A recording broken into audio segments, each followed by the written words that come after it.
আসলে আমরাও তো মানুষ, আমরা এই দ্বিতীয় দুইটা তিনটা নিতে চাই না। ডাক্তার আমারে জানিয়েছে আপনি আলোচনা কম করেন, আপনার যে ছেলের যে খাবার ওরা খাওয়িয়েছে এই কন্ডিশন, আপনার শরীর ভালো না। সর্বোচ্চ রাত 10টার পরে আপনি আর জেগে থাকবেন না, তাহলে ওই রোগ আবার বেড়ে যাবে।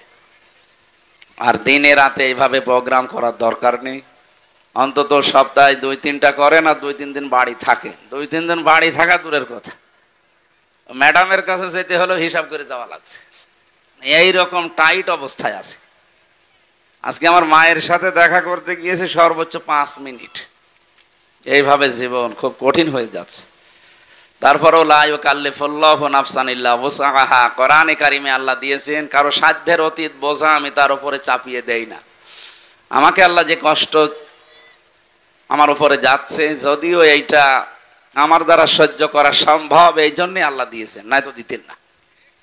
আমার সাধ্যের অতীত যদি হয়ে যেত তাহলে আল্লাহ এই কষ্ট আমাকে দিতেন না। আমার সহ্যের ভেতরে আছে, এই জন্যে অন্তত আমি টিকে আছি। আল্লাহ যেন দ্বীনের জন্য কষ্ট করার তৌফিক এবং ধৈর্য আমাকেও আপনাদের মতো দান করেন।